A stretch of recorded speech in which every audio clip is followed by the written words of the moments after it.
KwaZulu-Natal, the Transport MEC, Siboniso Duma, will go to the N2 highway in Mandeni, where the bus crash left 9 people dead on Sunday.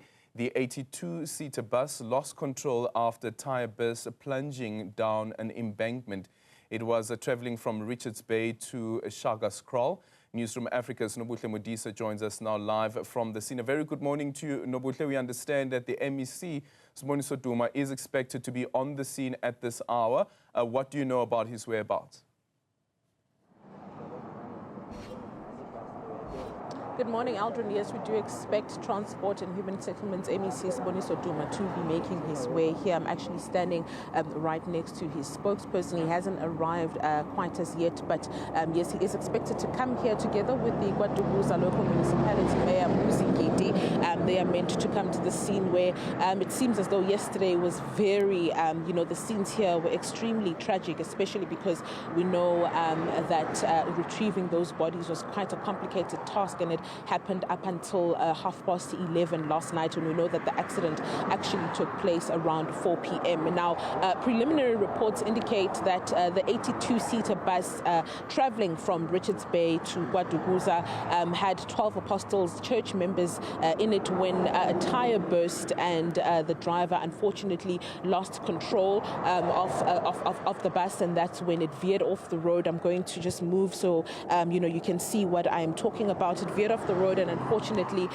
rolled over into the embankment here, which is about 100 meters deep, and you can see that there's quite a thick bush around here, and this is why that retrieval was quite a complicated one. I'm just going to ask my colleague to show you just how intricate this particular space is, and this is where the bus unfortunately rolled over to, and this is why that search took as long as it did. We know that 9 people unfortunately died. The death toll did keep rising, with initially 6 people first, and then we got to learn that more had unfortunately died, including unfortunately a 4-year-old child. And so we know that this happened at around 4 p.m. and these are the scenes here, and this is why that particular retrieval process took as long as it did, because it is quite complicated to get through this thick bush and to ensure that people are found. And we know that there were some bodies that were even found underneath the bus. Some bodies were still trapped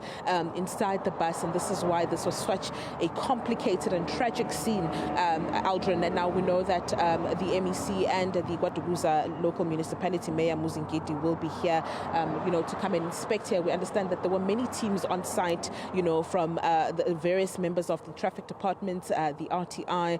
We know that the SAPS was here, fire and disaster management, so it was quite a complicated, tragic scene. And I'm going to bring into the conversation now the spokesperson of the Transport and Human Settlements Department, Nobuhle, just to speak to us about the MEC's visit here, and maybe give us a picture of why it is that search was so complicated here yesterday. I mean, I've indicated, but maybe you can give us more insight as you were right at the scene as it happened. Thank you.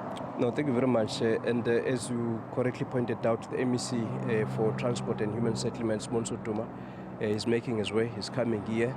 He received the report last night at 11:30. We were all here. A very efficient and dedicated team from Road Traffic Inspectorate, working with Mandeni Traffic Department, KwaZulu-Natal Traffic Department, as well as the fire and rescue teams, SAPS. This place is quite bad. It's 100 meters deep, and we are expressing our deepest condolences to the families of the deceased. The MEC is already in touch with some of the leadership of the church, and we have been joined by the mayor of KwaZulu-Natal local municipality, Councillor Ali Ngidi. The members of the church are from Ward 28 in KwaZulu-Natal local municipality. As we are standing here, we have our chaplain, Apostle V. Mpungose, who was installed a couple of weeks ago.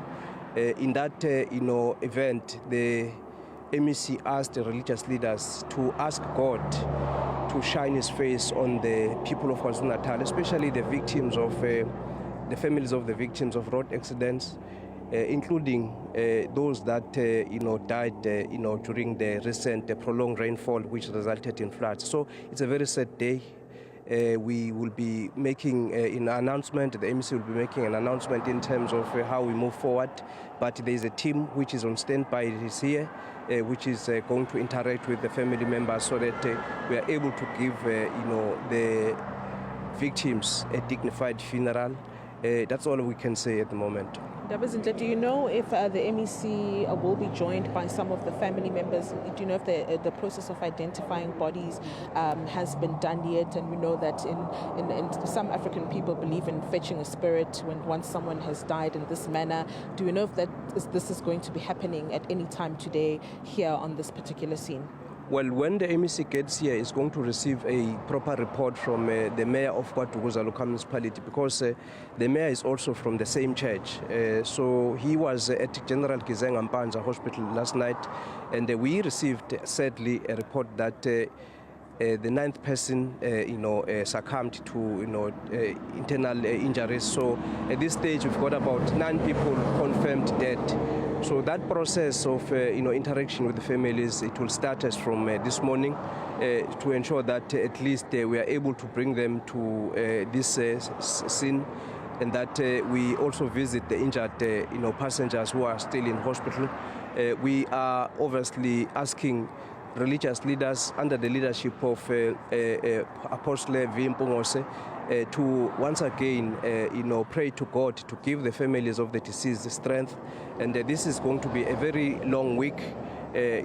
After consultation with the families, the MEC will be able to indicate when are we likely to have the memorial service and when are we likely to have the funeral. But all of that will be traced out once the MEC gets here.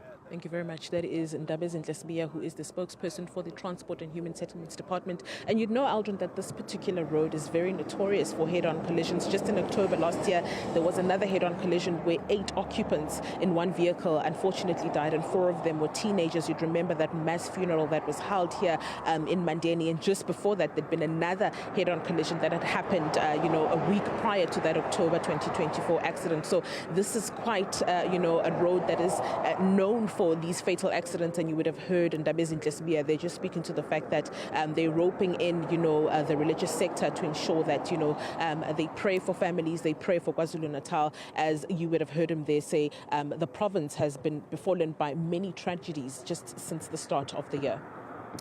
Thank you so much. Nobuhle Modise there joining us from that crash scene. As you heard, that the MEC will be on the scene a bit later on this morning.